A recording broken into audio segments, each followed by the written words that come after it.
Agriculture में कृषि जोत के बारे में पढ़ना है, एग्रीकल्चर होल्डिंग के बारे में पढ़ना है। एग्रीकल्चर होल्डिंग होती क्या है, ठीक है। होल्डिंग का मतलब क्या, होल्ड करना, किसी किसान या किसी परिवार की बात होती है यहाँ पे। कोई भी किसान हो या कोई परिवार, उसके पास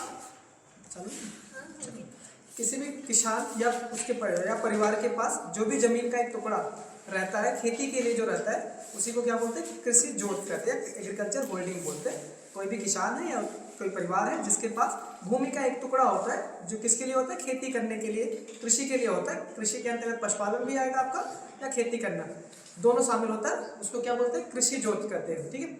या किसी भी जमीन का एक विशेष टुकड़ा होता है, ठीक है, जो किसी किसान या परिवार के पास होता है, ठीक है। भारत में कृषि जोत का आकार देखा जाए तो भारत में कृषि जोत का जो आकार है, ये याद करना, औसत आकार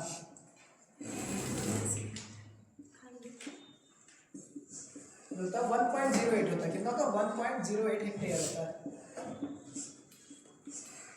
भारत में जो कृषि जोत का आकार होता है 1.08 हेक्टेयर, ठीक है। यानी भारत में अगर जितने लोग हैं, जनसंख्या जो है, अगर एवरेज निकाला जाता है कृषि जोत का कि एक व्यक्ति के पास कितना हेक्टेयर जमीन है, तो क्या निकल के आता है, 1.08 हेक्टेयर जमीन आता है, ठीक है। अगर किसी राज्य की बात की जाए तो सबसे ज्यादा जो कृषि जोत का आकार है सर्वाधिक देखा जाए तो नागालैंड के पास है। किसके पास है, नागालैंड भारत का एक राज्य है जिसके पास कृषि जोत का सर्वाधिक क्षेत्र है। सर्वाधिक कृषि जोत सर्वाधिक किसके पास है, नागालैंड के पास है, लगभग 5 हेक्टेयर। कितना, 5 हेक्टेयर के आसपास, 5 हेक्टेयर है कृषि जोत। अब कृषि जोत को भी, ठीक है, हेक्टेयर के आधार पर देखें कि किसके पास, किस किसान के पास या किस परिवार के पास कितना हेक्टेयर जमीन है, उसके आधार पर भी कृषि जोत को 5 भागों में बांटा गया। कितने भागों में बांटा गया, 5 भागों में बांट के पढ़ते हैं, ठीक है। पहला होता है आपका सीमांत। कौन सा जोत है, सीमांत जोत, इसको बोलते हैं मार्जिनल होल्डिंग्स, ठीक है। सीमांत जोत क्या होता है, ऐसी जोत जिसका जो 1 हेक्टेयर से कम होती है, ठीक है। जोत का आकार जो होता है इसमें कितना होता है, सीमांत जोत के अंतर्गत 1 हेक्टेयर से कम होता है, ठीक है। इसको याद रखना, इसमें जोत का आकार जो होता है, कृषि जोत का आकार कितना होता है, 1 हेक्टेयर से कम।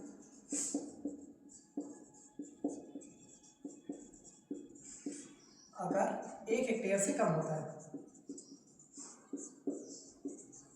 1 हेक्टेयर से कम होता है।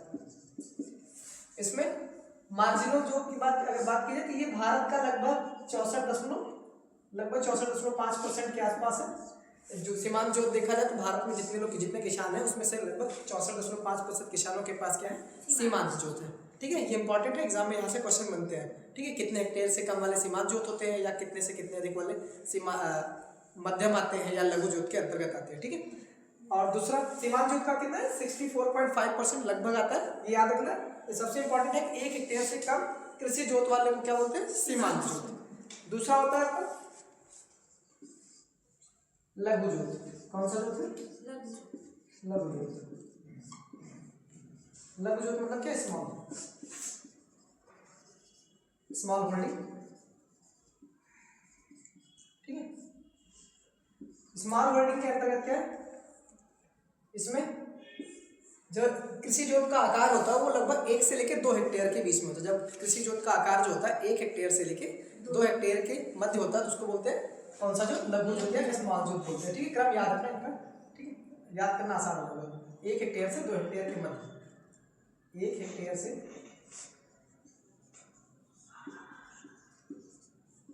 2 हेक्टेयर के मध्य होता है।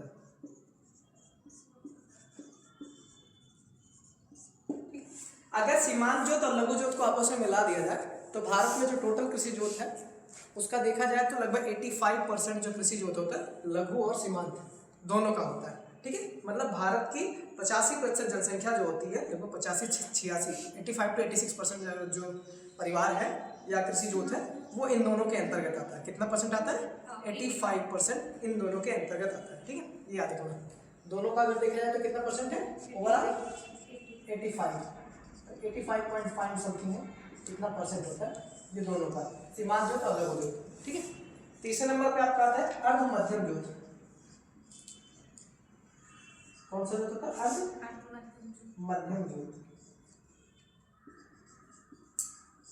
इसको बोलते हैं सेमी मीडियम होल्डिंग की, सेमी मीडियम होल्डिंग। इसके अंतर्गत जो होता है 2 हेक्टेयर से लेके 2 हेक्टेयर से 4 हेक्टेयर, 4 हेक्टेयर के मध्य, ठीक है। कृषि जोत का जो आकार होता है वो 2 हेक्टेयर से 4 हेक्टेयर के मध्य होता है, उसको बोलते हैं अर्ध मध्यम जोत यानी सेमी मीडियम होल्डिंग्स, ठीक है। इसमें परिवार के पास कितना होता है कृषि जोत का आकार? 2 से 4 हेक्टेयर, ठीक है। एक किसान के पास जो कृषि जोत होती है वो लगभग 2 से 4 हेक्टेयर के मध्य होती है। 1 हेक्टेयर में आपको पता है कितना स्क्वायर किलोमीटर होता है? 1 हेक्टेयर बराबर होता है 10,000 स्क्वायर मीटर, ठीक है, वर्ग मीटर। 1 हेक्टेयर में 10,000 स्क्वायर मीटर होता है, ठीक है। इसको याद रखो। 2 हेक्टेयर से 4 हेक्टेयर के मध्य में आपका अर्ध मध्यम होता है। कंफ्यूजन यही पे होता है कि सीमांत के बाद लघु आता है, लघु के बाद अर्ध मध्यम, अगला जो होता है वो मध्यम होता है, मीडियम। तो अरेंज करने में यहाँ पे प्रॉब्लम होती है। अर्ध मध्यम यानी सेमी मीडियम पहले होगा या मध्यम होगा। तो अर्ध मध्यम ऊपर है यानी 2 से 4 होता है। कृषि जोत के बढ़ते आकार है, ठीक है। कृषि जोत का आकार यहाँ पे क्या बढ़ रहा है ना, धीरे धीरे, पहले 1 से कम, फिर 2 से 4, फिर सॉरी 1 से 2, फिर 2 से 4। अगला जो होगा 4 से अधिक है उसको बोलते हैं मध्यम जोत। क्या नाम है?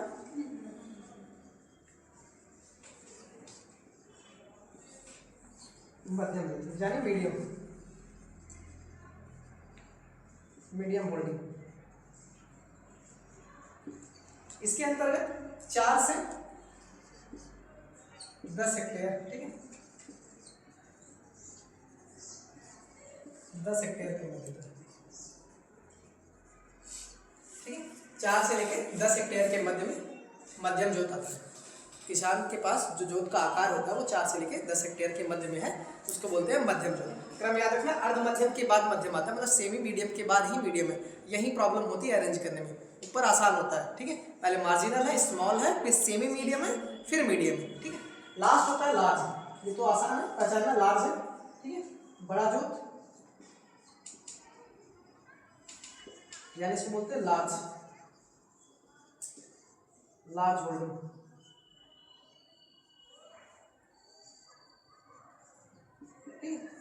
इसमें जो जोत का आकार होता है वो 10 हेक्टेयर से अधिक होता है। कितना होता है? 10 हेक्टेयर से अधिक।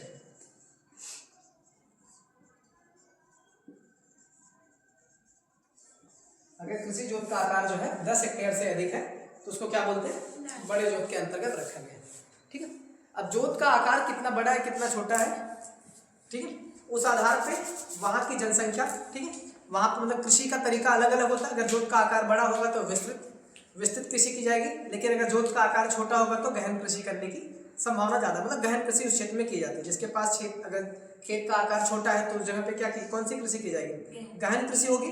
किंतु अगर खेत का आकार बड़ा है तो वहाँ पे विस्तृत कृषि यानी वाणिज्यिक कृषि एक तरह से बोल सकते हैं, ठीक है, उसमें नकदी फसलों का उत्पादन किया जाएगा, ठीक है। अगर खेत का आकार छोटा है तो वो जीविका, एक तरह से जीविका के निर्वाह के लिए की जाएगी, ठीक है, उसे व्यापार की दृष्टि से उत्पादन नहीं होगा। तो कृषि जोत का आकार का महत्व जो होता है, एक तरह से कृषि जोत का आकार भारत में देखा तो 85% जो परसेंटेज है कृषि जोत का वो किसमें आता है? सीमांत से लघु जोत में आता है। यानी भारत की जो अधिकांश जनसंख्या है उसके पास जो जोत का आकार है बहुत कम है। जोत का आकार कम होने की वजह से ये कृषि समस्या है कि नहीं? एक कृषि समस्या। तो कृषि समस्या से संबंधित अगर कुछ टॉपिक पूछे जाते हैं कृषि समस्या से, अगर उसके बारे में लिखना होता है तो हम जोत के आकार को भी दिखा सकते हैं। जो कृषि जोत का आकार है वो काफ़ी छोटा है, जो एक तरह से क्या है, कृषि समस्या के लिए जिम्मेदार होता है, ठीक है। इसके अलावा भी बहुत सारी समस्याएं हैं, जैसे मृदा अपरदन भी एक समस्या है, मृदा की उर्वरता हो गई, ठीक है, भी उस पर अगला टॉपिक बताते हैं। इसको नोट कर लीजिए।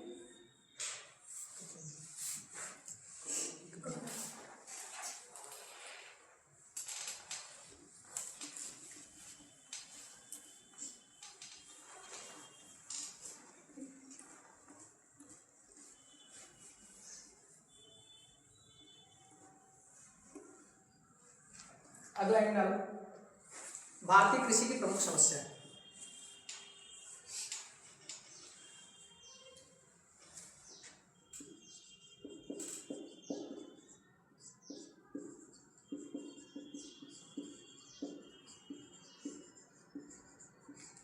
प्रमुख समस्या है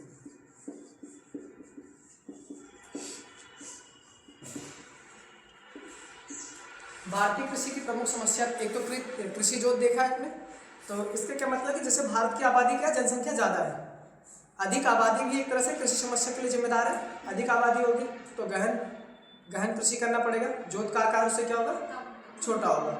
एक समस्या ये है। दूसरी समस्या क्या है, जैसे जोत का आकार छोटा हो गया इसके, और दूसरी समस्या ये है कि भारत में जो है आधुनिक जो नवाचार आ रहा है उसको लोग अपनाने से डरते हैं। नेविगेशन जो भी आते हैं कृषि क्षेत्र में उससे लोग डरते हैं। तीसरा जो है वैज्ञानिक जो भी उपकरण होते हैं उसके वैज्ञानिक एक तरह से नवाचार बोल सकते हैं उसको, वैज्ञानिक, ठीक है। प्रौद्योगिकी के बारे में लोगों के पास अज्ञानता का अभाव है, मतलब अज्ञानता है, क्या है, अज्ञानता बोल सकते हैं। प्रौद्योगिकी के बारे में लोगों को जानकारी नहीं है। और मृदा की उर्वरता में भी कमी है, ठीक है। कुछ क्षेत्रों में क्या है, मृदा की उर्वरता में भी कमी दिखाई देती है। तो मृदा में अगर कमी होगी तो क्या होगा, भारतीय कृषि को प्रभावित करेगा। और भारतीय कृषि को एक चीज़ सबसे ज़्यादा जो प्रभावित करती होती है भारतीय मानसून, ठीक है। भारतीय मानसून क्या है, वो अनिश्चित मानसून है। तो भारतीय कृषि जो है वो सिंचाई पर ज़्यादा निर्भर करती है। तो एक तरह से बोल सकते हैं भारतीय मानसून जो होता है भारतीय कृषि को प्रभावित करता है। तो समस्या लिखनी है तो भारतीय मानसून को लिख सकते हैं कि भारतीय मानसून जो होता है अनिश्चित होता है, जो भारतीय कृषि को प्रभावित करता है। और सिंचाई का भी अभाव है, कुछ क्षेत्रों में क्या है, सिंचाई के अभाव है। अधिकांश क्षेत्रों में जो भारत की कृषि होती है वो किस पर डिपेंड होती है, सिंचाई पर ही निर्भर है। सिंचाई के सुलभ साधन उपस्थित न होने के कारण, भारत में सिंचाई के सुलभ साधन उपस्थित न होने के कारण जो है सिंचाई भी एक तरह से क्या है, प्रमुख समस्या बनती है। और क्या है, जैसे एक तरह से देख सकते हैं कीटनाशक, उर्वरक, फर्टिलाइजर जो होते हैं, रासायनिक कीटनाशक, रासायनिक उर्वरक, इन सब की कमी होती है, क्योंकि आए दिन आपको सुनाई देता है कि यूरिया की कमी हो गई है, ठीक, यूरिया की कमी है, एनपीके की कमी जिसको बोलते हैं ना, एनपीके की कमी होने की वजह से मार्केट में उपलब्ध न होना एक तरह से भारतीय कृषि को क्या करते हैं, प्रभावित करते हैं, ठीक। इसमें लिखना पहला,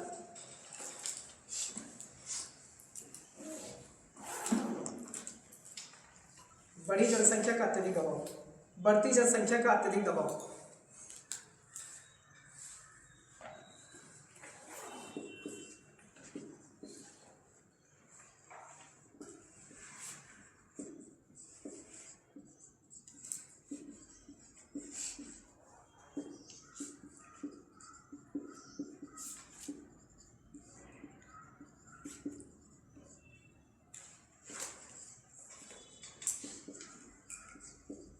कृषि जोत का आकार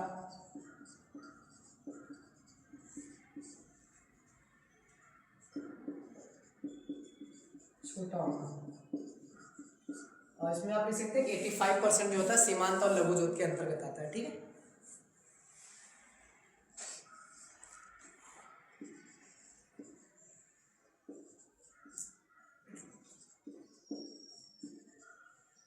भूमि के टुकड़े मतलब ऐसे एक परिवार होता है, उसमें अगर विभाजन होता है तो कृषि जोत जो भी है उसका टुकड़ा होता चला जाता है, तो बोल सकते हैं भूमि के टुकड़े, ठीक है।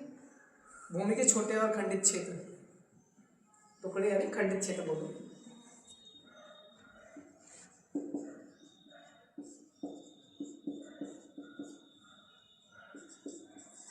मानसून पर निर्भरता,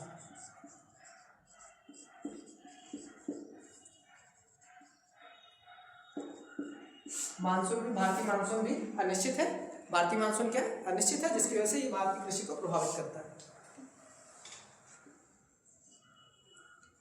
सिंचाई की समुचित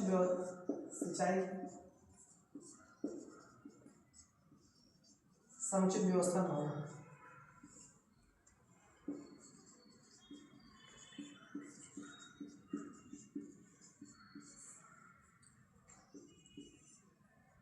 मृदा अपरदन,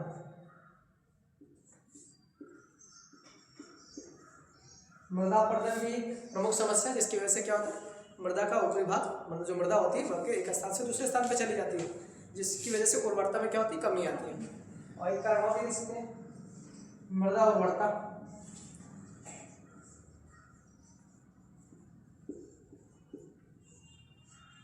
की कमी,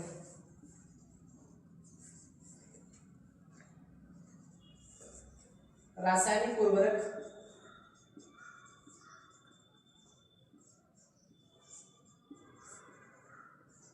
कीटनाशक,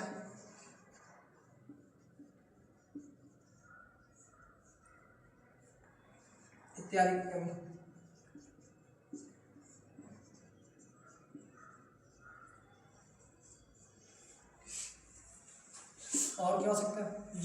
होते हैं हाई यील्ड वैरायटी के, उनकी अनुपलब्धता, ठीक है।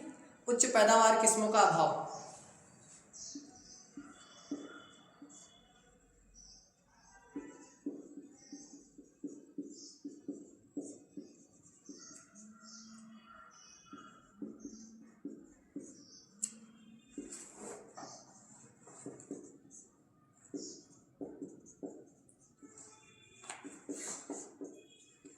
किस्मों का अभाव मतलब जो हाई यील्ड वैरायटी है उनकी कमी, ठीक है, हाई यील्ड वैरायटी की कमी बोल सकते हैं। वैज्ञानिक मतलब तकनीकी कमी, तकनीकी अभाव हो गया।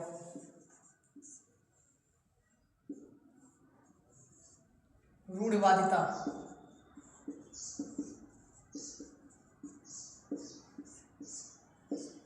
जो रूढ़िवादिता होती है, पारंपरिकता जिसको बोलते हैं, परंपरा से चली चीजें आ रही है उसी को फॉलो करना, ये भी एक तरह से भारतीय कृषि को क्या करते हैं, प्रभावित करते हैं।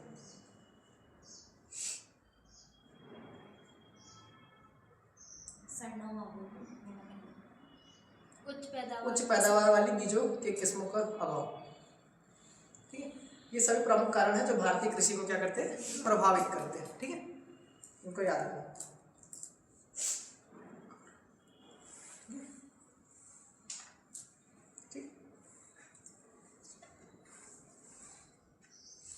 अगला जो है वो सस्य सघनता के बारे में, सस्य गहनता है, सस्य गहनता का मतलब क्रॉपिंग, ठीक। हाँ, जागरूकता का भी अभाव है, जैसे देख सकते हैं, नवाचार में जागरूकता का अभाव, ठीक, जागरूकता का भी अभाव लिख सकते हैं, ठीक। अगला पॉइंट डाल दें, जागरूकता का अभाव। सस्य गहनता के बारे में जानना, क्या नाम, सस्य गहनता का टॉपिक है, सस्य गहनता।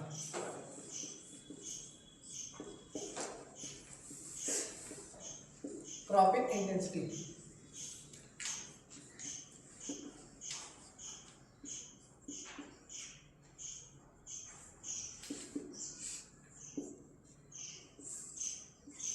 क्रॉपिंग इंटेंसिटी का तात्पर्य है किसी एक वर्ष में, किसी एक ही खेत में, कोई एक खेत है, किसी एक खेत में, ठीक है, मान लीजिए किसी भूमि का टुकड़ा है, इस भूमि में एक वर्ष में उगाई जाने वाली फसलों की जो बारंबारता होती है उसी को क्या बोलते हैं, सस्य गहनता बोलते हैं, ठीक है। क्या होती है, एक ही खेत में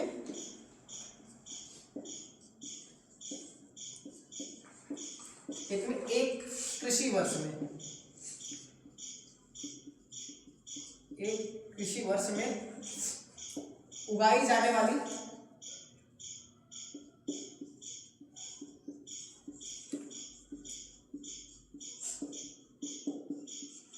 फसलों की बारंबारता,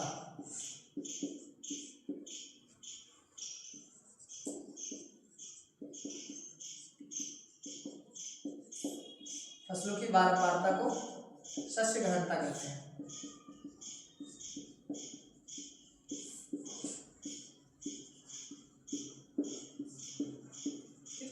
एक ही खेत हो और एक कृषि वर्ष में जितनी बार फसलों को बारंबारता मतलब लगातार कितनी बार उगाते हैं उसी को क्या बोलते हैं, सस्य गहनता, ठीक है। इसको और भी बोल सकते हैं क्या, सस्य गहनता, किसी भूमि पर एक वर्ष में उगाई जाने वाली फसलों की संख्या, क्या बोल सकते हैं, एक वर्ष में किसी भूमि पर उगाई जाने वाली फसलों की संख्या जो होती है उसको क्या बोलेंगे, सस्य गहनता। दूसरा कोई डेफिनेशन ले सकते हैं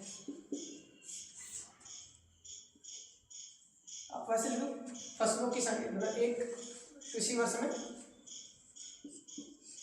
किसी भूमि पर एक वर्ष में एक कृषि वर्ष में किसी भूमि पर उगाई जाने वाली फसलों की संख्या, बारंबारता मतलब कितनी संख्या, ठीक है।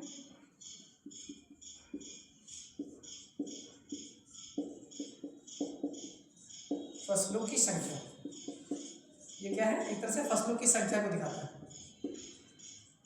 इसी को बोलते हैं सस्य गहनता है, क्रॉपिंग इंटेंसिटी बोलते हैं, ठीक है।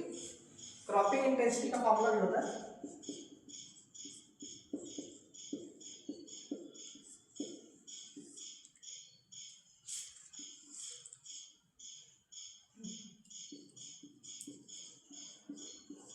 शक्कर बोया गया क्षेत्र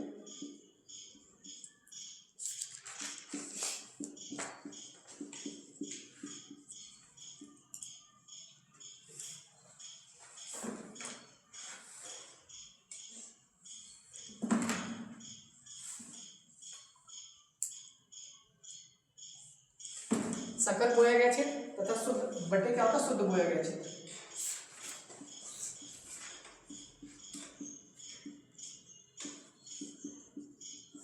गुणे 100 क्या होता है सकल मतलब क्या होता है टोटल, ठीक है, जितना एक शुद्ध बोया गया क्षेत्र क्या जो कृषि भूमि है, ठीक है, इस कृषि भूमि टोटल जो इसका क्षेत्रफल इसमें कितना बोया गया और सकल मतलब क्या टोटल कितनी बार बारंबार तक जितनी बार फसल उगाया जाएगा उसका सकल टोटल वही होगा। सकल मतलब क्या होता है नेट, ठीक है, ठीक है। सकल बोया गया क्षेत्र, सकल बोया गया क्षेत्र बटे शुद्ध बोया गया क्षेत्र गुणे 100 को ही अगर परसेंटेज में निकालेंगे तो क्या निकलेगा शस्य गहनता। वो कृषि भूमि की क्या होती है शस्य गहनता कहलाती है, ठीक है। किसी भी क्षेत्र की किसी भी भूमि की शस्य गहनता जो होती है क्या होती है सकल बोया गया क्षेत्र बटे शुद्ध बोया गया क्षेत्र गुणे 100, ठीक है, इसको याद रखना, ठीक है, शस्य गहनता। अगला है में दूसरा है कृषि उत्पादकता है, क्या है कृषि उत्पादकता।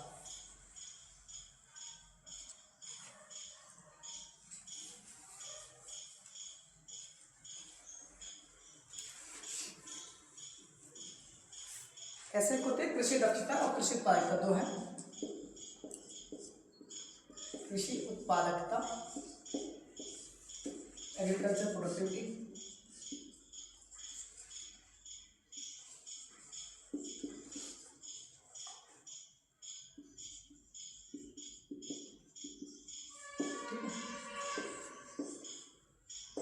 दूसरा होता है कृषि दक्षता।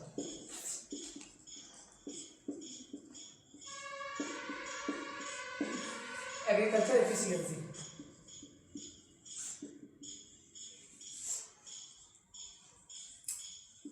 एग्रीकल्चर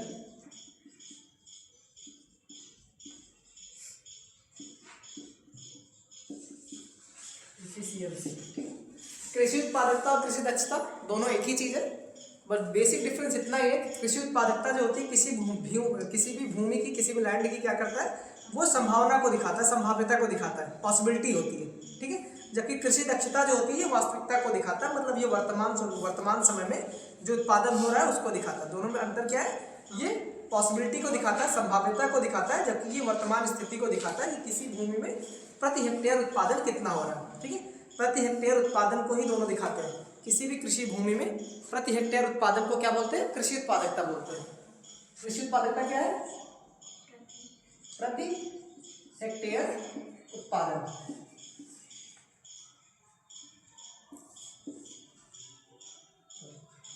प्रति हेक्टेयर उत्पादन,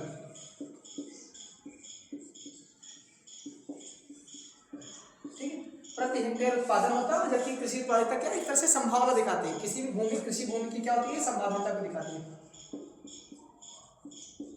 ठीक है। मान लीजिए कोई भूमि है, बोलते हैं कि मतलब 1 बीघे में ये 10 क्विंटल प्रति हेक्टेयर का उत्पादन हो रहा है, ये उत्पादन होगा तो ये संभावना है, हो सकता है अगली बार 10 से ज़्यादा हो जाए, 15 हो जाए या 8 ही हो। किंतु कृषि दक्षता क्या होती है वो वर्तमान समय में कृषि दक्षता होती है किसी भूमि की वर्तमान समय की जो भी उत्पादन होता है प्रति हेक्टेयर उत्पादन उसको क्या बोलते हैं कृषि दक्षता बोलते हैं। कृषि दक्षता एक तरह से क्या है यह एक प्रकार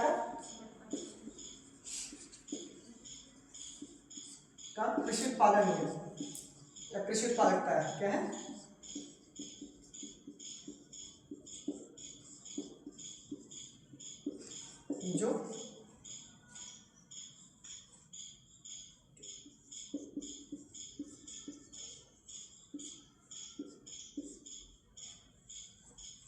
जो वास्तविक समय में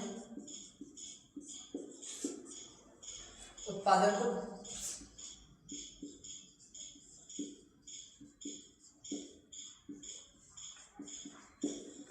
दिखाता है, ठीक है। यह वास्तविक समय में क्या है जो भी उत्पादन होता है उसको दिखाता है, उसको क्या बोलते हैं कृषि दक्षता यानी एग्रीकल्चर एफिशिएंसी को, यानी ये वर्तमान समय में जो वर्तमान स्तर होता है किसी भी क्षेत्र का उसको दिखाता है, ठीक है।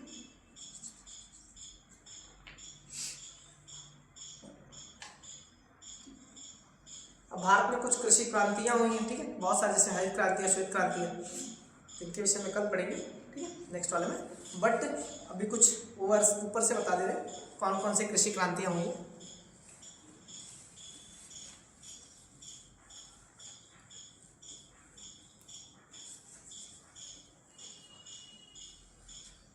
प्रमुख क्रांति है, ठीक।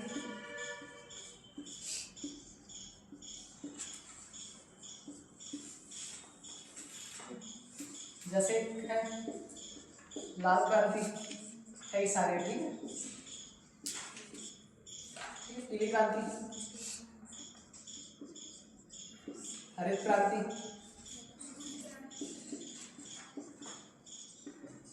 गुलाबी क्रांति, ठीक है। रजत क्रांति, सब क्रांति है, ठीक है, समझ में कलर पे आ जाता है।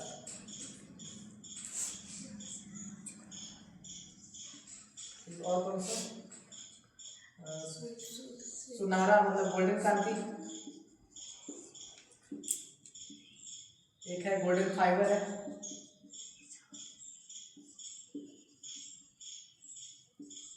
गोल्डन फाइबर ना सुनहरा रजत, सुनहरा तंतु उसको बोलते हैं। और एक होता है सिल्वर फाइबर,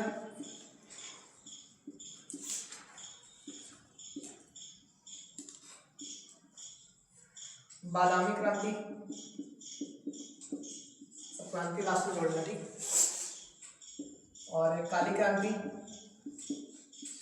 काली यानी इसको बोलते हैं कृष्ण क्रांति, ठीक है। और अमृत क्रांति, और आपका ग्रे रेवोल्यूशन, ठीक है, इसको दूसरा बोलते हैं ग्रे, ब्राउन मतलब भूरा, ठीक है, ब्राउन रेवोल्यूशन, भूरा क्रांति, और भी क्रांति, परभनी क्रांति, इंद्रधनुषी क्रांति,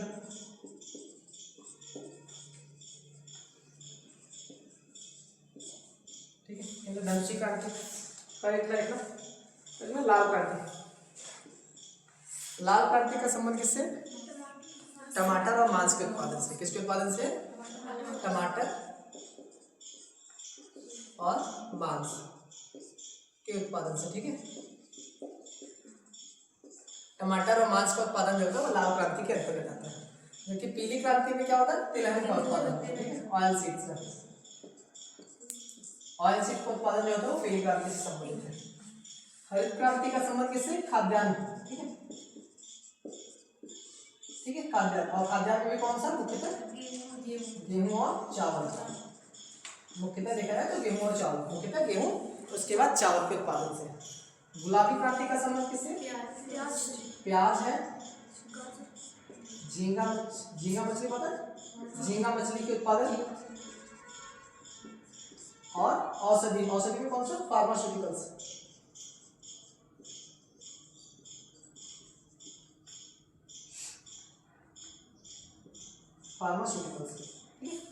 प्याज, झींगा मछली, फार्मास्यूटिकल्स।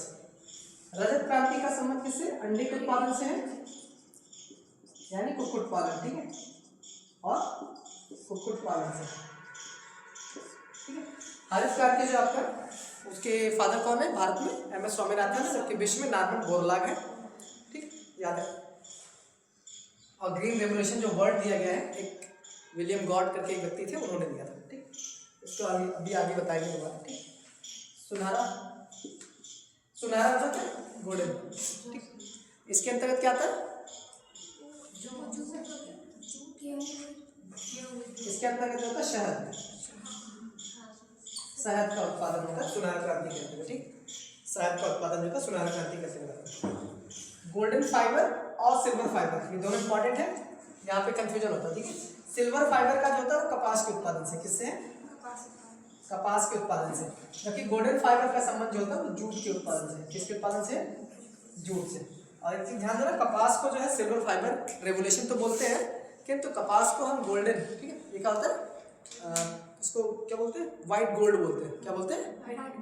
हाँ, व्हाइट गोल्ड के नाम से जानते हैं कपास को। तो व्हाइट गोल्ड है, तो गोल्ड से हम सोचते हैं कि गोल्डन फाइबर इसके साथ जाएगा, लेकिन सिल्वर फाइबर जो होता है वो कपास का, ठीक है। कपास के उत्पादन से संबंधित कौन सी रेवोल्यूशन है? Silver fibre. बादामी क्रांति का संबंध किससे? मसालों के उत्पादन से। जो भी मसाले हैं, ठीक है, इसमें काले मिर्च, ठीक, ब्लैक पेपर हो गया आपका, कार्डमम हो गया, ठीक है, इत्यादि जो आते हैं, रेड चिली वगैरह, हल्दी, टर्मरिक, जो भी है, ये सब किसके अंतर्गत आते हैं? बादामी क्रांति के अंतर्गत आते हैं। जो काली या कृष्ण क्रांति होती है इसमें पेट्रोलियम उत्पादन से, इसका संबंध किससे? पेट्रोलियम के उत्पादन से।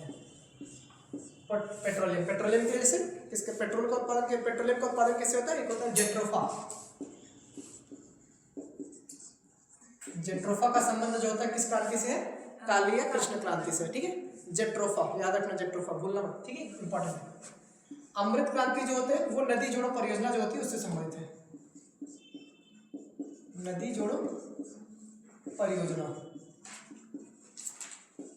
नदी जोड़ो परियोजना का संबंध किससे है? अमृत क्रांति के अंतर्गत है, ठीक है। ये ग्रे वाला इंपॉर्टेंट है, ठीक है, इसको धूसर क्रांति भी बोलते हैं, ठीक है, एग्जाम में पूछा जाता है। ग्रे का संबंध जो होता है उर्वरक से, फर्टिलाइजर से, किससे है? उर्वरकों के उत्पादन से संबंधित है ग्रे रेवोल्यूशन। ग्रे रेवोल्यूशन का संबंध किससे है? उर्वरकों के उत्पादन से। क्योंकि ब्राउन रेवोल्यूशन जो होता है आपका भूरा, ब्राउन, ब्राउन का संबंध किससे?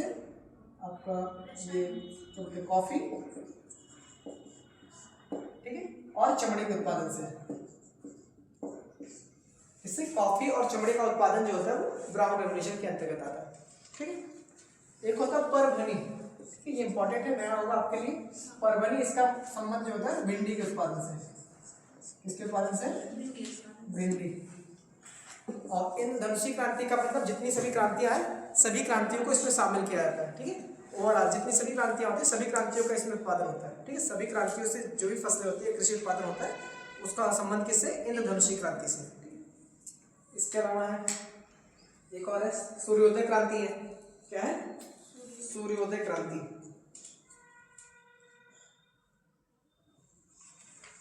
सूर्योदय क्रांति, मूक क्रांति, ठीक है, और सेफ्रॉन करके दो तीन और है। एक है मूक। मूक क्रांति का संबंध किससे? मोटे अनाज से। किससे? मोटे अनाज से। मोटे अनाज वही मक्का, ज्वार, बाजरा क्या, ठीक है। मोटे अनाज का संबंध किससे? मूक क्रांति से। इतना बहुत है, आप इतना याद करें, ठीक। सूर्योदय वाला भी लिख लो।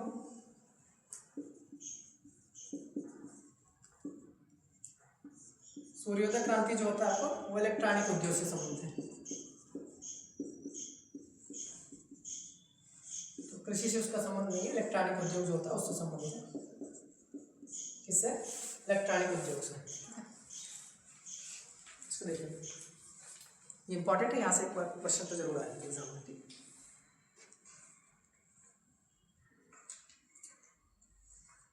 वो लिखियो ना, इंधनशी सभी क्षेत्रों के उत्पादन में, सभी क्रांतियों का जो उत्पादन हो रहा है उसको ओवरऑल जो उत्पादन होता है उसको बोलते सभी क्षेत्रों का उत्पादन लिखो।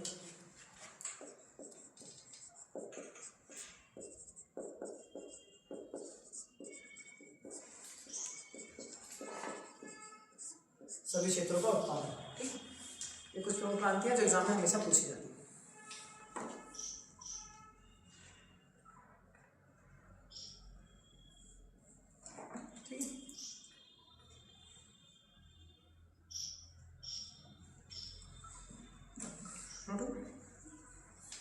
अगला जैसे कुछ फसलों के बारे में पढ़ना है, ठीक है। पहला है चावल।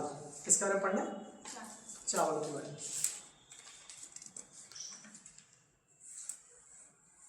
नोट हो गया?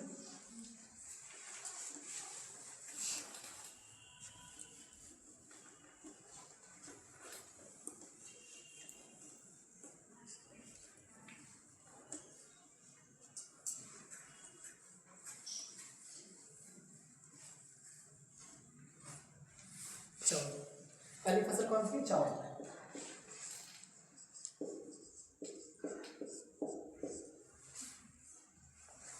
चावल के बारे में, चावल जो होता है भारत में कौन से क्षेत्र में होता है? उष्ण कटिबंधीय क्षेत्र में होता है। मुख्यतः कहाँ पे होता है ये? उष्ण कटिबंधीय क्षेत्रों में होता है। और इसके उत्पादन के लिए जो टेम्परेचर चाहिए वो अधिक तापमान चाहिए। वर्षा का समय होता है, तापमान इसको क्या चाहिए होता है? ज़्यादा। और एक तरह से क्या है, चावल क्या है? खरीफ की फसल है। कैसी फसल है? खरीफ की फसल है, वर्षा ऋतु में होती है, ठीक है। मतलब वही जून से जुलाई के बीच में बोई जाती है और सितंबर से अक्टूबर के बीच में काटी जाती है, ठीक है। जो आपका चावल होता है इसमें कार्बोहाइड्रेट की मात्रा क्या होती है? ज़्यादा होती है। लगभग इसमें 75% जो होता है कार्बोहाइड्रेट होता है। कितना होता है? 75% इसमें कार्बोहाइड्रेट होता है चावल में। और लगभग 5 से 7% बोल सकते हैं इसमें आपका क्या होता है? प्रोटीन की मात्रा होती है। 5 to 7% से प्रोटीन की मात्रा होती है, वही लगभग 2 से 2.5% जो होता है इसमें फैट की मात्रा होती है। ठीक है, बट गेहूं की अपेक्षा कर देखा जाए तो गेहूं में इससे थोड़ा कम कार्बोहाइड्रेट पाया जाता है, लगभग 65 से 70% कार्बोहाइड्रेट जो होता है गेहूं पाया जाता है। 8 से 15% प्रोटीन उसमें पाया जाता है गेहूं में, और लगभग 1.5% जो होता है उसमें क्या पाया जाता है, फैट पाया जाता है, बट वो आपके लिए उतना इंपॉर्टेंट नहीं है। ठीक है, चावल के लिए रसना जानना आपको कि चावल जो होता है भारत में कैसी फसल है, एक उष्णकटिबंधीय फसल है। इसके उत्पादन के लिए जो होता है चिकनी मिट्टी ज़्यादा उपयोगी होती है। ठीक है, कैसी फसल है ये, एक तो ये खरीफ ऋतु हो जाती है, खरीफ फसल। ठीक है, दूसरा बोल सकते हैं, अच्छा खरीफ फसल तो भारत में मुख्य रूप से कैसी है, खरीफ फसल है, किंतु भारत के कुछ ऐसे राज्य हैं जैसे तमिलनाडु हो गया, पश्चिम बंगाल, उड़ीसा, यहाँ पे तीनों फसल जो फसल ऋतु होती है, तीनों फसल ऋतुओं में बोई जाती है। ठीक है, जिसमें आप पश्चिम बंगाल में देखते हैं, पश्चिम बंगाल में खरीफ, रबी और जायद तीनों समय बोए जाते हैं। तीनों समय में इसकी बुआई की जाती है। वहाँ पे इसको हम अलग अलग नामों से जानते हैं, औस, अमन, बोरो। ठीक, 3 नामों से जाना जाता है। औस की जो कटाई होती है वो शरद काल में होती है, शरदकालीन में। अमन जो होता है शीतकालीन में, और बोरो जो होता है ग्रीष्मकालीन में। ठीक है, पश्चिम बंगाल में चावल की 3 फसलें, चावल को मतलब तीनों ऋतुओं में उगाया जाता है, जिसका अलग अलग नाम है, औस, अमन और बोरो के नाम से जाना जाता है। लेकिन मुख्यतः अगर पूछा जाएगा चावल कैसी फसल है, चावल एक खरीफ की फसल, एग्जाम में पूछा जाता है तो यही लिखेंगे। चावल के उत्पादन के लिए जो वर्षा की आवश्यकता होती है, वर्षा जो इसको चाहिए लगभग 100 सेंटीमीटर इसको बारिश की आवश्यकता होती है, और तापमान जो होता है इसका टेम्परेचर, लगभग टेम्परेचर हम बोल सकते हैं कितना, 22 से 25, मतलब 25 डिग्री सेल्सियस, 25 डिग्री सेल्सियस इसका औसत तापमान। ठीक है, तापमान की आवश्यकता कितनी है, 25 डिग्री सेल्सियस इसको औसत लगभग तापमान की आवश्यकता है, और ये एक उष्णकटिबंधीय है। कैसी फसल है, कटिबंधीय फसल है।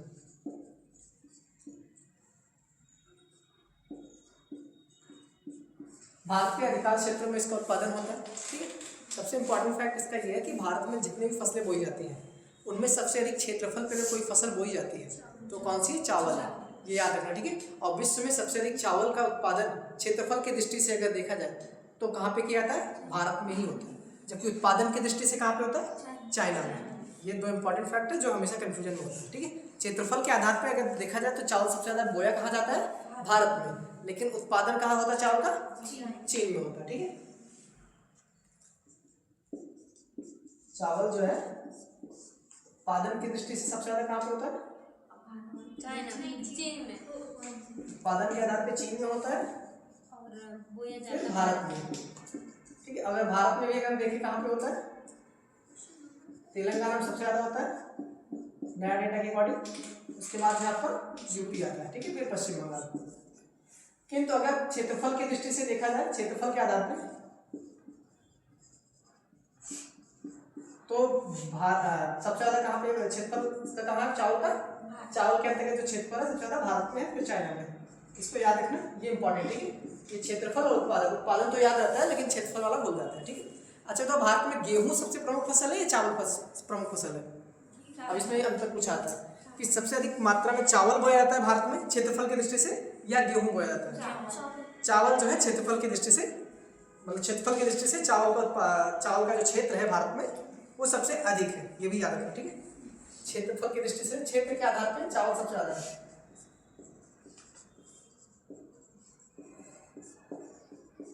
क्षेत्र के आधार पर जो है चावल का क्षेत्रफल सबसे अधिक है, उसके बाद जो है गेहूं, यानी चावल जो है सबसे प्रमुख फसल है, और गेहूं क्या है, दूसरी सबसे प्रमुख फसल। सबसे प्रमुख फसल कौन सी है, चावल, और दूसरी सबसे प्रमुख फसल कौन सी, गेहूं। तो देख सकते हैं चावल सबसे प्रमुख फसल है।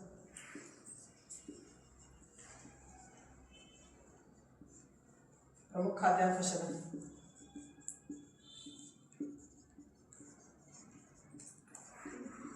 भारत के अधिकांश क्षेत्र में इसका बुआई की जाती है, इसमें पश्चिम बंगाल हो गया, तेलंगाना हो गया, आंध्रा हो गया, उड़ीसा, उत्तर प्रदेश, ठीक है, एमपी, कर्नाटक, महाराष्ट्र के अधिकांश क्षेत्रों में इसकी बुआई की जाती है। और चावल के लिए कैसी मिट्टी ज़्यादा उपयोगी होती है, चिकनी मिट्टी ज़्यादा उपयोगी है।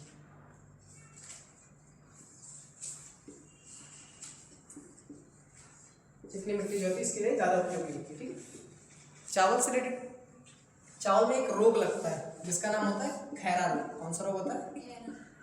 खैरा रोग। ठीक है, चावल में एक रोग होता है जिसका नाम क्या है? खैरा। और किसकी वजह से होता है? जिंक की कमी की वजह से होता है। किसकी कमी से होता है? अगर चावल धान के खेत में किसकी कमी हो जाए? जिंक की कमी हो जाती है तो उसकी वजह से खैरा रोग होता है। ठीक है, ये किस में लगता है? चावल में लगता है। और चावल में जैव उर्वरक का इस्तेमाल किया था। किसका इस्तेमाल किया था? जैव उर्वरक का। उस जैव उर्वरक का नाम क्या होता है? अजोला और नीलहरित शैवाल। क्या नाम है? दूसरा नीलहरित शैवाल। ये याद रखना, ठीक है, इंपॉर्टेंट है। नीलहरित शैवाल, जो नीलहरित शैवाल होता है और अजोला, ये दो जैव उर्वरक होते हैं जो चावल की खेती के लिए इंपॉर्टेंट, चावल धान की खेती के लिए क्या है? इंपॉर्टेंट होते हैं। और आइजा सटाइवा इसका क्या होता है? बॉटैनिकल नेम होता है। ठीक, अजोला और नीलहरित शैवाल ये जैव उर्वरक होते हैं, बायो फर्टिलाइजर है। ठीक है, बायो फर्टिलाइजर है जिनका इस्तेमाल किया जाना चाहिए। ठीक, ऑर्गेनिक खेती के लिए इस्तेमाल करते हैं बायो फर्टिलाइजर। तो अजोला और नीलहरित शैवाल का इस्तेमाल जो है चावल की खेती यानी धान की खेती में इस्तेमाल किया जाता है। नाम क्या है? अजोला और दूसरा क्या है? ब्लू ग्रीन एल्गी यानी नीलहरित शैवाल। ठीक है, रहे थे ना उसमें तो हमें लगा कि नीलहरित शैवाल। क्या? नीलहरित शैवाल, नीलहरित शैवाल। ठीक है, अब चावल में एक चावल होता है गोल्डन राइस। क्या नाम होता है चावल का? Golden rice. ठीक है, गोल्डन राइस। गोल्डन राइस में जो होता है विटामिन एक पाया जाता है, कैरोटीन। क्या पाया जाता है? कैरोटीन। कैरोटीन के कारण उसका जो रंग होता है कैसा होता है? पीले रंग का होता है। कैसा होता है? पीले रंग का होता है। कौन सा चावल है? Golden rice. इसको बोलते हैं सुनहरा चावल। क्या बोलते हैं? सुनहरा चावल। इसमें विटामिन ए की मात्रा क्या होती है? ज़्यादा होती है। क्या होती है? Vitamin A. और विटामिन ए में क्या होता है ज़्यादा? कैरोटीन होता है। क्या होता है? कैरोटीन। विटामिन ए में क्या होता है? कैरोटीन की मात्रा होती है। तो ये पूछा जाता है कि गोल्डन राइस में कौन सा विटामिन सबसे ज़्यादा पाया जाता है? विटामिन ए पाया जाता है। और इसमें कौन सी विटामिन है? कैरोटीन। एक होता है कैरोटीन। कैरोटीन क्या है? विटामिन है, याद रखना। और एक है केरेटिन। केरेटिन क्या होता है? प्रोटीन होता है। पता ना, केरेटिन जो होता है वो क्या है? प्रोटीन है। और ये कैरोटीन है, कैरोटीन क्या है? विटामिन। दोनों में अंतर ध्यान रखना, पूछा जाता है साइंस का क्वेश्चन कि केरेटिन क्या होता है और कैरोटीन क्या है, डिफरेंस क्या है दोनों में। तो केरेटिन क्या होता है? जो बालों में पाया जाता है, नाखून में पाया जाता है, ठीक है, सींग में होता है, वो सब क्या होता है? केरेटिन होता है, जो कि प्रोटीन होता है। जबकि कैरोटीन क्या होता है? विटामिन ए गोल्डन राइस में ही पाया जाता है। चावल को जब अधिक धोते हैं ना, चावल को अधिक धोने की वजह से उसमें विटामिन B1 की कमी हो जाती है। किसकी कमी होती है? विटामिन B1 की कमी होती है। इसको नोट कर लो। पॉलिश चावल जो होता है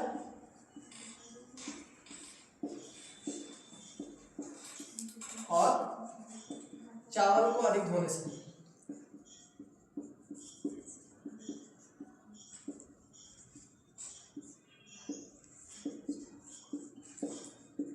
उसमें किस चीज की कमी होती है?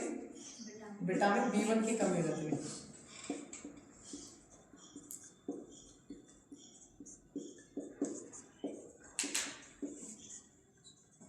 और विटामिन B1 का नाम क्या होता है? इसको थायराइड क्या बोलते हैं? थायराइड। और इसकी वजह से होने वाला रोग जो होता है क्या होता है? Beriberi. ठीक, तो चावल को ज़्यादा नहीं खाना चाहिए। ठीक, और जो पॉलिश चावल होता है उनका उपयोग थोड़ा कम करना चाहिए, नहीं तो विटामिन B1 की कमी हो जाती है। ठीक है, इसके कुछ प्रजातियां भी हैं। ठीक है, जिसमें आपका कौन कौन सी है चावल की प्रजातियों में? चार, दो चार। जमुना, लगभग जितनी भी नदियां के नाम होते हैं, नदियां, जमुना हो गया, कृष्णा हो गया। ठीक है, हाँ, बहुत सारी जितनी भी लगभग नदियां होती हैं उनसे रिलेटेड जितने भी मतलब प्रजातियां हैं, अधिकांशतः देखा जाता है तो कौन सी है? चावल की प्रजातियां। तापमान हो गया। हाँ, चावल के कुछ अनुसंधान संस्थान है जिसमें केंद्रीय चावल अनुसंधान संस्थान है। क्या नाम है? इसको नोट करो, केंद्रीय चावल अनुसंधान संस्थान।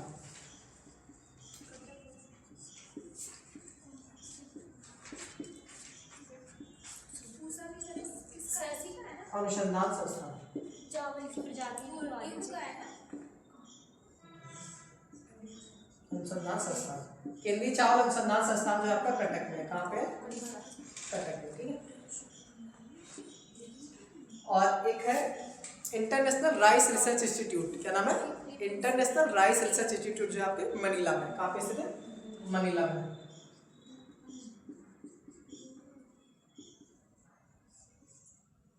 अंतर्राष्ट्रीय चावल अनुसंधान संस्थान,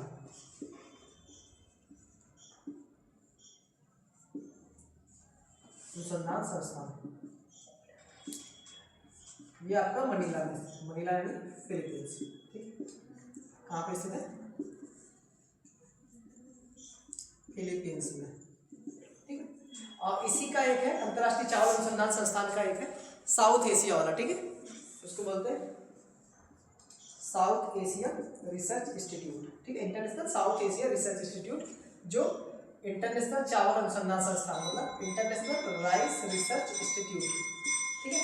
इसका हेडक्वार्टर मतलब इसका साउथ एशिया वाला जो हेडक्वार्टर है वो आपको वाराणसी में है। कहाँ पे है? वाराणसी।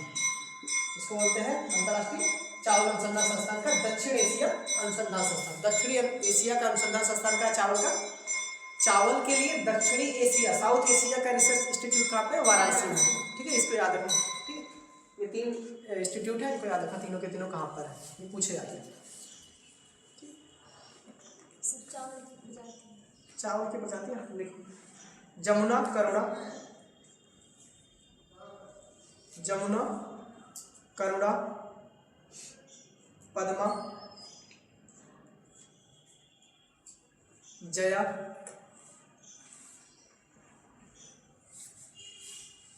काची इत्यादि, बहुत सारी प्रजातियां, ठीक है। जमुना, करुणा,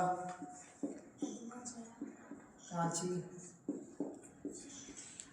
पद्मा,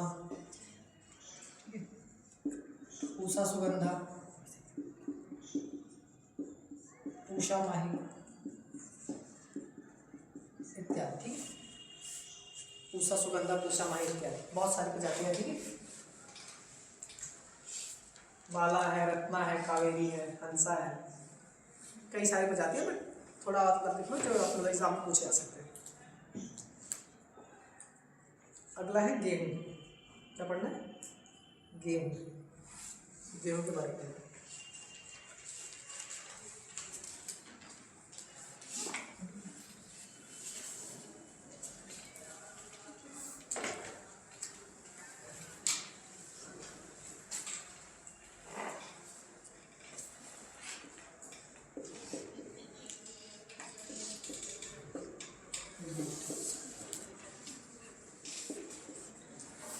गेहूं, गेहूं क्या है? गेहूं भी कैसी फसल है?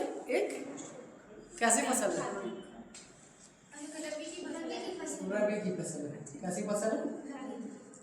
रबी की फसल है। ये शीत ऋतु में बोया जाता है, ठीक है, यानी शीतोष्ण में, कौन सा क्षेत्र में आता है? शीतोष्ण कटिबंधीय, ठीक है। कौन सा है? शीतोष्ण कटिबंधीय। इसको उगाने के टाइम जो है टेम्परेचर, ठीक है, उगाने के टाइम टेम्परेचर का तापमान लगभग लिखना,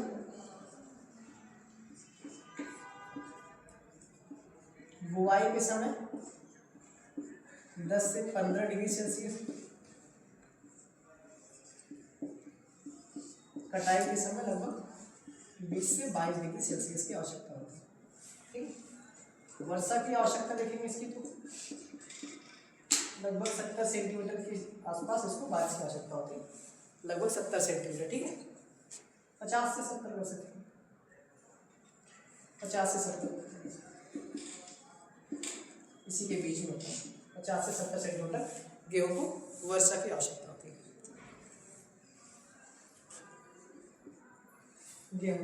गेहूं में गेहूं का जो जीन होता है उसका नाम होता है नोरिन। क्या नाम होता है? नोरिन कैन। गेहूं का जो जीन होता है उसको क्या बोलते हैं? नोरिन कैन। और गेहूं में जो प्रोटीन पाया जाता है उसका नाम होता है ग्लूटिन। प्रोटीन का नाम क्या है? ग्लूटिन। नोरिन जो होता है, नोरिन 10 जो होता है उसके जीन का नाम होता है, ठीक है। भारत में दूसरी प्रमुख, सबसे प्रमुख फसल है, ठीक है, क्या है? दूसरी सबसे प्रमुख फसल है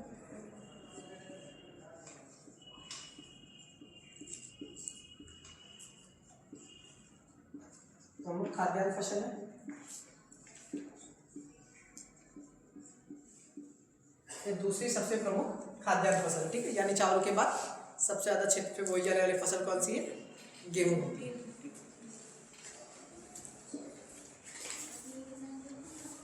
गेहूं में उत्पादन के आधार पे देखेंगे भारत में सबसे ज्यादा कहाँ पे होता है उत्पादन के आधार? अच्छा, विश्व में पहले सबसे ज्यादा कहाँ होता है? चाइना में होता है, उसके बाद कहाँ होता है? भारत में होता है। लेकिन भारत में देखेंगे सबसे ज्यादा उत्तर प्रदेश में से। कहाँ होता है? उत्तर प्रदेश, मध्य प्रदेश, पंजाब, ठीक है। उत्तर प्रदेश, मध्य प्रदेश, पंजाब में इसका उत्पादन होता है गेहूं का। और गेहूं से रिलेटेड अंतरराष्ट्रीय, इसके भारत में अंतरराष्ट्रीय गेहूं अनुसंधान केंद्र कहाँ पर? मैक्सिको में। कहाँ पे?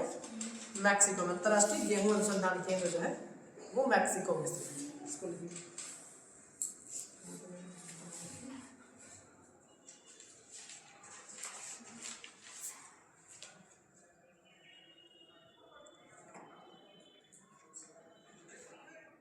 दो चीजें, एक होता है ट्रेटिकल गेहूं है, एक है मैक्रोनी है। कौन सी गेहूं है? ट्रेटिकल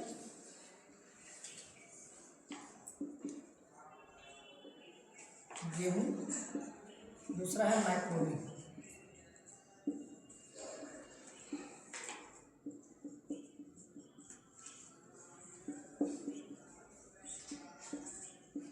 ट्रेटिकल गेहूं जो होता है, ये गेहूं और राई जो होता है उसके संकर से बनाया जाता है। गेहूं और राई के संकर से जो गेहूं बनाया जाता है उसको क्या बोलते हैं? ट्रेटिकल गेहूं बोलते हैं। क्या बोलते हैं? ट्रेटिकल गेहूं। ये इनके संकर से बनता है। जबकि जो मैक्रोनी गेहूं होता है ये शुष्क क्षेत्र में होता है। शुष्क यानी आपका गुजरात हो गया, मध्य प्रदेश हो गया, जहाँ पे टेम्परेचर थोड़ा अपेक्षाकृत ज़्यादा होता है, मौसम कैसा होता है? ड्राई होता है, आर्द्रता की कमी होती है, यानी सिंचाई की उपलब्धता कम होती है। सिंचाई वहाँ पे कम हो पाता है, उपलब्धता उसकी कम है। ऐसे क्षेत्र में जो गेहूं बोया जाता है वो मैक्रोनी गेहूं बोया जाता है। या जो मैक्रोनी गेहूं होता है ये अपेक्षाकृत अन्य गेहूं से क्या होता है? कठोर होता है, ठीक है, मतलब हार्ड होता है ये गेहूं, मैक्रोनी गेहूं। इसका उपयोग आटे के रूप में न करके हम लोग सूजी के रूप में करते हैं। किसमें करते हैं? सूजी के रूप में। ये शुष्क क्षेत्र में बोया जाता है, शुष्क क्षेत्रों में इसका उत्पादन होता है। कौन से क्षेत्र में होता है? शुष्क क्षेत्र में उत्पादन होता है।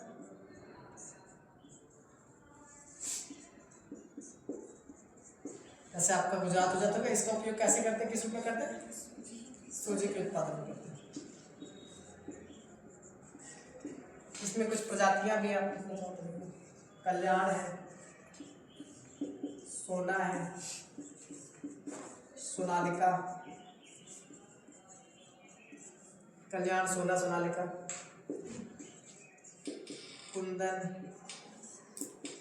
कंचन इत्यादि, ठीक है।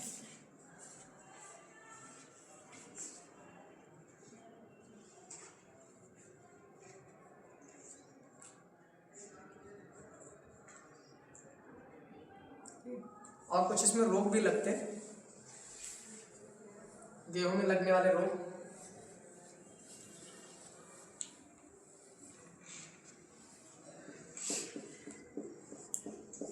जैसे होता है करनाल बंट, ठीक है, करनाल बंट। और होता है गेरुआ रोग। इसमें रस्ट लगते हैं, ठीक है, रस्ट। और रस्ट इसमें 3 टाइप के होते हैं। एक होता है येलो रस्ट, ठीक है, ब्राउन रस्ट और ब्लैक रस्ट।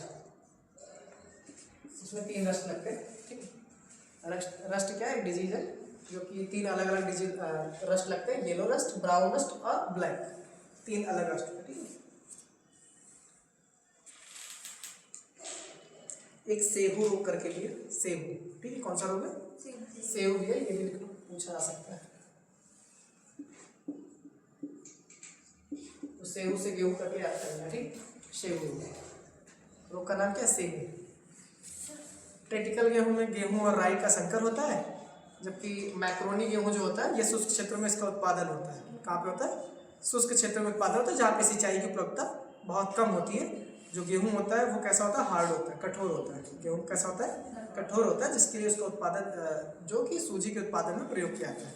ठीक है, सूजी कौन से गेहूं से बनती है, कौन से गेहूं से, मैक्रोनी गेहूं से। कौन से गेहूं से बनती है, मैक्रोनी गेहूं से सूजी का उत्पादन किया जाता है, जिसमें कल्याण, सोना, सोनालिका, कुंदन, कंचन, ठीक, बहुत सारी प्रजातियां इसकी। और रोग कौन कौन से, करनाल बंट है, गिरुई या गिरुआ रोग, सेबू रोग है, रस्ट इसमें लगते हैं गेहूं में।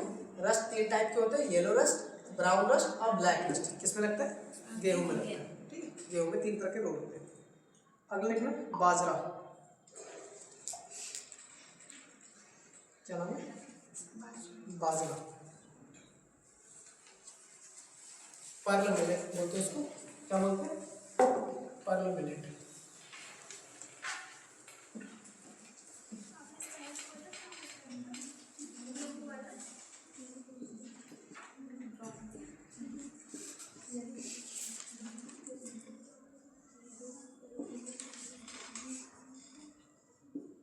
Perl millet. बाजरा क्या है, कौन से फसल में इसकी बुआई की जाती है, ये भी क्या है, खरीफ फसल है। इसका उत्पादन जो होता है उष्णकटिबंधीय क्षेत्र में होता है।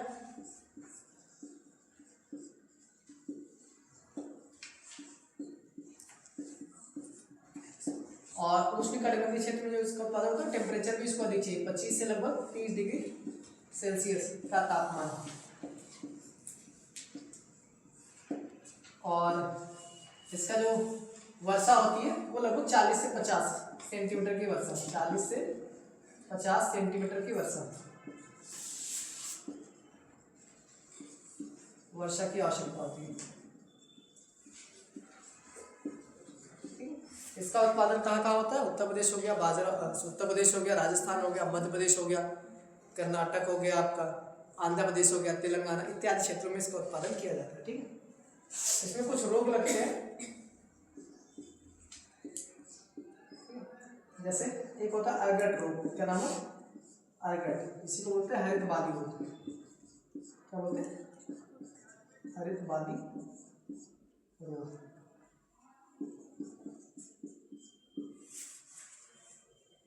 इसको याद रखना, अर्गट यानी हरित बाली रोग पूछा जाता है एग्जाम में। कौन से फसल में लगती है, बाजरे में लगती है।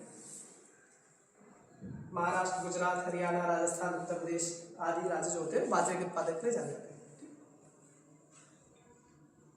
ग्रीन ईयर, इसको क्या बोलते हैं, ग्रीन ईयर बोलते हैं। हरित बाली को क्या बोलते हैं, ग्रीन ईयर बोलते हैं। हरित बाली मतलब ग्रीन ईयर। ठीक, इसी को और क्या बोलते हैं, अर्गट बोलते हैं। क्या बोलते हैं, अर्गट, अर्गट रोग या हरित बाली रोग या उसी को ग्रीन ईयर बोलते हैं। इसके अलावा इसमें रस्ट भी लगता है। ठीक, रस्ट भी लिख सकते हो, बट इंपॉर्टेंट यही है, यही पूछा आता है एग्जाम में, और क्वेश्चन आएगा तो यही आएगा कि अर्गट रोग कौन सी फसल में लगती है, ठीक है, या ग्रीन ईयर यानी हरित बाली रोग का किस में लगता है। यही दोनों नाम ज्यादा देकर पूछा आता है एग्जाम में। अगला फसल है मक्का। कौन सी फसल है, मक्का। जो थोड़ा थोड़ा लिखा रहा हूँ ये हर एक फसल के बारे में ध्यान रखना, यहाँ से क्वेश्चन पक्का पूछा आता है और आएगा, रोग से जरूर पूछा आता है क्वेश्चन। ठीक है, कौन सी रोग लगती है, कितना वहाँ पे वर्षा की आवश्यकता है।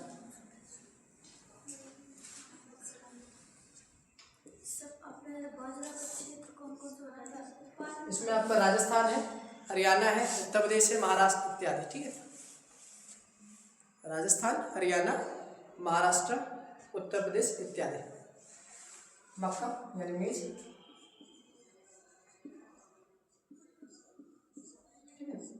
मेज का जो मूल स्थान, अच्छा मक्के का उत्पादन जो होता है अलग अलग क्षेत्रों में, खरीफ में भी होता है, रबी में भी होता है। ठीक है, बाद में, किंतु ये मुख्यतः कौन सी फसल है, खरीफ की फसल है। मक्का कैसी फसल है, मुख्यतः यह खरीफ की फसल है।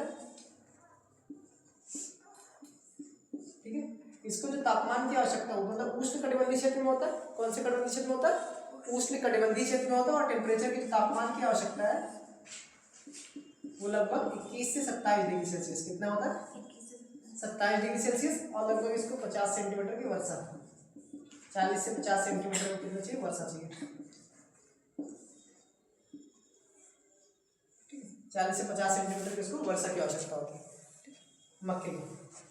मक्का क्या है, जो ये स्टेटमेंट लिखना है बहुत इंपॉर्टेंट है। मक्का जो होता है एक खाद्यान्न फसल भी, इसके साथ साथ चारा फसल भी है। ठीक है, तो खाद्यान्न और चारा फसल के रूप में मक्के का उत्पादन होता है, ये पूछा गया एग्जाम में। मक्का क्या है, खाद्यान्न प्लस चारा फसल है।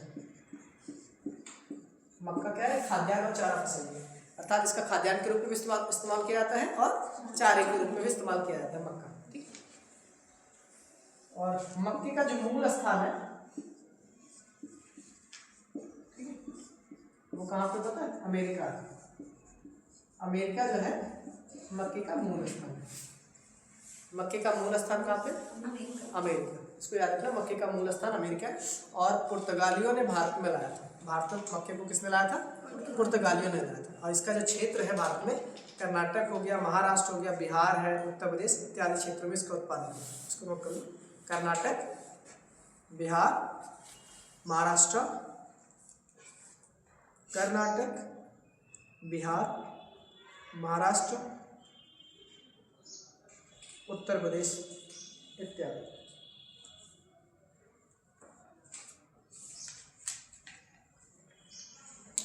ठीक है।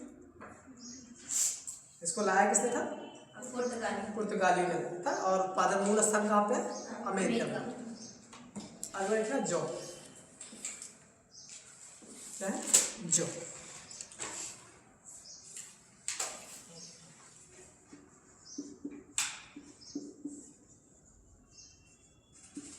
जौ जौ जो होता है, ये कौन सी फसल है?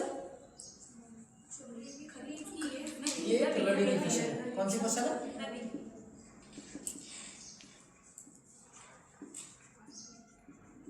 रबी की फसल है, यानी ये ठंडी के महीने में बोई जाती है। ये शीतोष्ण कटिबंधीय फसल कैसी है? शीतोष्ण कटिबंधीय फसल है। और ये एक तरह से मोटा अनाज के अंतर्गत रखा जाता है। किसके अंतर्गत रखा जाता है? मोटे अनाज में। इसको जो मोटे अनाज में रखा जाता है, टेम्परेचर, इसको तापमान जो चाहिए वो कम होता है, लगभग आपका 15 से 20 डिग्री सेल्सियस तापमान की आवश्यकता होती है। ठीक है। वर्षा भी क्या चाहिए? इसको कम ही चाहिए। वर्षा की मात्रा कितनी चाहिए? 50 से 70 सेंटीमीटर की वर्षा। ठीक है। जौ का क्षेत्र क्या है? वही उत्तर प्रदेश, जहाँ जहाँ गेहूं का उत्पादन हो रहा है। उत्तर प्रदेश हो गया, हरियाणा हो गया, ठीक है, राजस्थान हो गया, मध्य प्रदेश हो गया, महाराष्ट्र हो गया इत्यादि क्षेत्र में। हरियाणा, राजस्थान, उत्तर प्रदेश, पंजाब, बिहार, झारखंड इत्यादि क्षेत्रों में किया जाता है। उत्तर प्रदेश, मध्य प्रदेश, हरियाणा, राजस्थान, उत्तर प्रदेश के आसपास का जो क्षेत्र है सभी, उत्तर प्रदेश, मध्य प्रदेश, पंजाब, हरियाणा, महाराष्ट्र, गुजरात इत्यादि क्षेत्रों में इसका उत्पादन किया जाता है। ठीक है। अच्छा, जौ जो होता है इसका उत्पादन कब से किया जाता है पता है? सिंधु घाटी सभ्यता, यानी इसका मूल स्थान का है भारत ही। ठीक है। सिंधु घाटी सभ्यता से इसका उत्पादन किया जा रहा है। इसको भी आप नोट करना चाहो तो कर सकते हो। इसका जो शुरुआती दौर है कब से है? सिंधु घाटी सभ्यता में जौ का उत्पादन तभी से किया जा रहा है। जौ के प्रमाण मिले हैं ना? कहाँ से मिले जौ के प्रमाण? मोहनजोदड़ो से। कहाँ से मिले हैं? सर्वप्रथम प्रमाण जौ के कहाँ से मिले? मोहनजोदड़ो से। अगला है दलहनी। कौन सी फसल है? दलहनी फसल।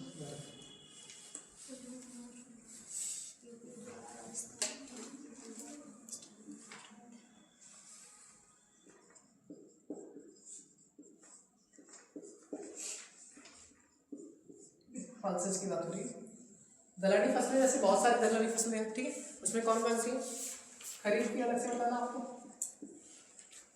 खरीफ की और रबी की। रबी की फसलों में रबी की फसलों में कौन कौन सी है? मटर है, चना है और मशरूम। जबकि खरीफ की फसलों में अरहर यानी तूर,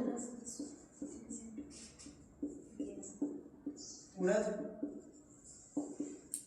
मूंग इत्यादि। ठीक है। ये कुछ प्रमुख फसलें हैं जो ये खरीफ की फसलें हैं, अरहर, उड़द, मूंग। और रबी में कौन कौन सी है?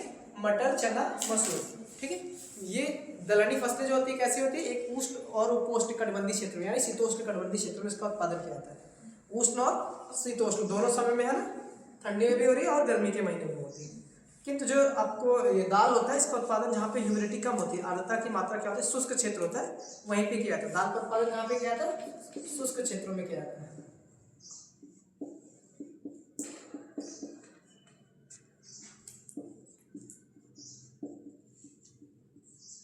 शुष्क क्षेत्रों में इसका उत्पादन किया जाता है, जहाँ पे आर्द्रता यानी आर्द्रता जहाँ पे कम होती है, कम आर्द्रता वाले क्षेत्रों में।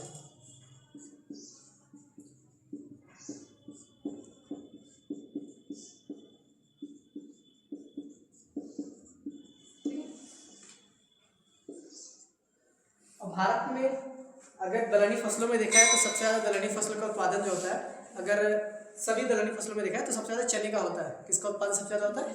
चने का उत्पादन भारत में सबसे ज़्यादा होता है, इसको ध्यान रखिए, ठीक है। चने का उत्पादन सर्वाधिक होता है। और कौन कौन से राज्य, अच्छा दलहनी फसलों का उत्पादन सबसे ज़्यादा कहाँ होता है? मध्य प्रदेश में होता है। कहाँ पे होता है? MP है आपका, उसके बाद महाराष्ट्र है और फिर राजस्थान।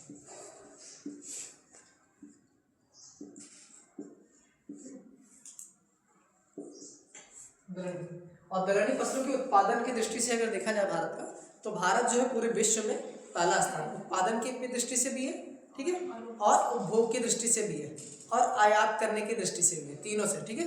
भारत क्या है दलहनी फसलों में? उत्पादन में भी प्रमुख है, उत्पादन में भी प्रथम स्थान है, उत्पादन, उपभोग और आयात, आयात तीनों में क्या है? प्रथम स्थान है। मतलब उत्पादन भी ज्यादा मात्रा में करता है, उसका उपभोग भी ज्यादा कर रहा है और आयात भी ज्यादा करता है, ठीक है। बाहर से मंगाना भी पड़ता है भारत को। और भारत के बाद जो दूसरा स्थान है वो पोलैंड का है। किसका है? पोलैंड का है जो दूसरा स्थान है दलहनी फसलों की खेती में, दालों की खेती में दूसरा स्थान जो है पोलैंड का है।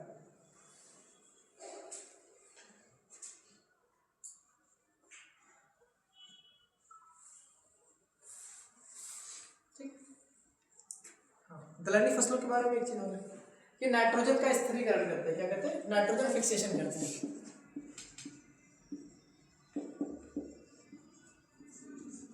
नाइट्रोजन स्थिरीकरण, ठीक है, नाइट्रोजन स्थिरीकरण करते हैं, जिससे क्या होता है? मृदा की उर्वरता क्या बनी रहती है, मृदा की उर्वरता बनी रहती है। और जो दलहनी फसलें होते हैं इनका प्रयोग किस रूप में करते हैं? फसल चक्र के रूप में किया जाता है।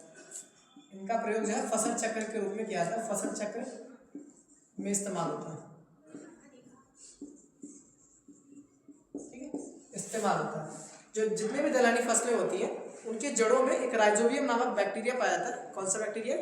राइजोबियम नामक बैक्टीरिया पाया जाता है, जो क्या करता है? नाइट्रोजन का फिक्सेशन करता है। नाइट्रोजन फिक्सेशन कौन करता है? राइजोबियम नामक बैक्टीरिया है।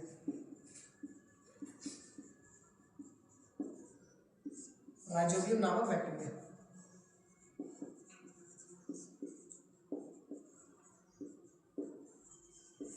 और ये बैक्टीरिया जो है उनकी गांठों में, जड़ों में मतलब बनी रहे, इसके लिए एक तत्व होता जरूरी होता है पौधों को, जो पोषक तत्व के रूप में जाना जाता है, उसका नाम होता है मॉलिब्डेनम। क्या नाम होता है? मॉलिब्डेनम जो होता है दलहनी फसलों के जड़ों में पाया जाता है, जो मतलब दलहनी फसलों के लिए आवश्यक है, पोषक तत्व है, जिसकी वजह से राइजोबियम बैक्टीरिया जो होता है उनकी जड़ों में गांठों के रूप में पाए जाते हैं। गांठ जहाँ पे जड़ों की गांठ होती है वहाँ पे इकट्ठा होते हैं, और वही जो राइजोबियम बैक्टीरिया है वो नाइट्रोजन को क्या करते हैं? फिक्सेट करते हैं, मतलब फिक्सेशन करते हैं, उनका स्थिरीकरण करते हैं। तो नाइट्रोजन के स्थिरीकरण के लिए कौन से पोषक तत्व की आवश्यकता होती है दलहनी फसलों को? मॉलिब्डेनम की आवश्यकता होती है। किसकी आवश्यकता होती है? मॉलिब्डेनम की आवश्यकता होती है, इसको भी याद रखिए। और भारत में इसकी जो खेती की जाती है वो अधिकतर जो होता है दक्षिण भारतीय जो राज्य हैं वहाँ पे की जाती है, यानी दक्कन के पठार वाले क्षेत्र में की जाती है। कहाँ पे की जाती है? दक्कन का पठारी क्षेत्र जो होता है वो है, और आपका मालवा का पठार, दक्कन का पठार, यानी आप राज्य में बोलेंगे तो क्या बोलेंगे? महाराष्ट्र हो गया, कर्नाटका हो गया, मध्य प्रदेश हो गया, उत्तर प्रदेश का कुछ क्षेत्र हो गया, ठीक है। उत्तर प्रदेश में कौन सा? बुंदेलखंड का क्षेत्र आता है ना, लिख लो। दक्कन का पठारी क्षेत्र, दक्कन का पठार, ठीक है, मालवा पठार,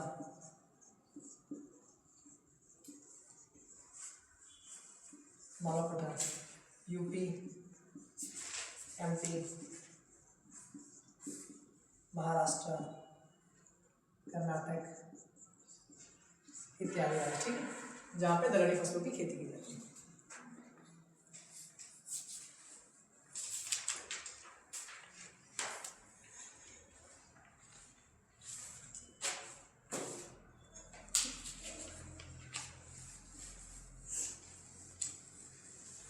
अगला है ऑयल सीड के बारे में, तिलहनी फसलों के लिए ऑयल सीड्स।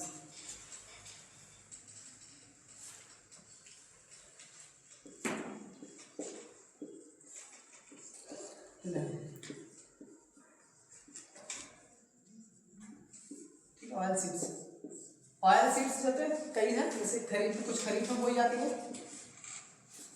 और कुछ आपकी रबी की है। रबी में कौन कौन सी है? जो आप पढ़ते हो, सरसों, राई और अलसी। जबकि खरीफ में आप क्या क्या पढ़ते हो? कई सारे हैं। एक तो आपका कौन सा, सूरजमुखी या सूर्यमुखी आप बोलते हो, सूर्यमुखी। दूसरा मूंगफली, तिल, राम तिल, ठीक है। और कुछ सोयाबीन, सोयाबीन हो गया इत्यादि। जो होता है तिलहनी फसल के अंतर्गत खरीफ की ऋतु में बोई जाती है। सूरजमुखी, सूर्यमुखी का स्थान सूरजमुखी, सूर्य से, सूरज से, ठीक है। सूरजमुखी, सूरजमुखी सनफ्लावर।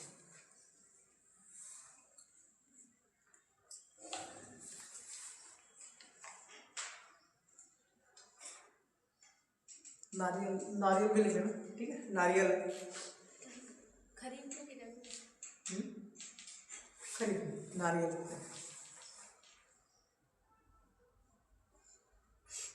ये दोनों दोनों फसल ऋतु में बोई जाती है। खरीफ में भी बोई जा रही है, रबी में भी बोई जाती है, ठीक है। इसको याद रखो, दोनों फसल ऋतु में बोई जाती है। इनके लिए जो वर्षा की आवश्यकता होती है लगभग 30 से 60 और टेम्परेचर वही 25 से 30 के बीच में हो सकती है।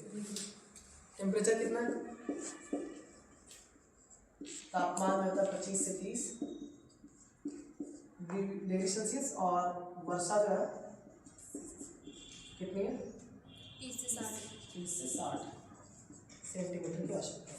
ये भारत के कौन से क्षेत्र में आती है? दक्षिण भारतीय क्षेत्र, जो आपका महाराष्ट्र आता है, कर्नाटक है, मध्य प्रदेश हो गया, ठीक है, राजस्थान में हो गया, ठीक है। इन क्षेत्रों में इसका उत्पादन ज़्यादा होता है, ठीक है। तिलहन में अगर देखा है सबसे ज़्यादा तिलहन का उत्पादन जो होता है राजस्थान में होता है। तिलहन का उत्पादन सबसे ज़्यादा कहाँ पर होता है? राजस्थान में होता है। राजस्थान है, उसके बाद आपका MP है, मध्य प्रदेश। इसके अलावा जो भारत के अन्य राज्य हैं, जिसमें आपका महाराष्ट्र है, कर्नाटका है, ठीक है, उत्तर प्रदेश है, हरियाणा है, इन क्षेत्रों में भी तेलों का उत्पादन किया जाता है। और भारत में सबसे प्रमुख अगर तिलहन में देखा है तो सबसे प्रमुख फसल जो होती है तिलहन की, वो मूंगफली है। कौन सी? मूंगफली जो है सबसे प्रमुख फसल है। इसका उत्पादन भारत में सबसे ज़्यादा किया जाता है।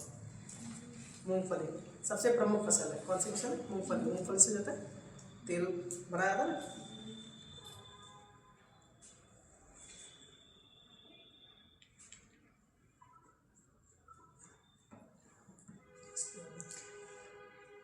इसके बाद बाकी इसको कल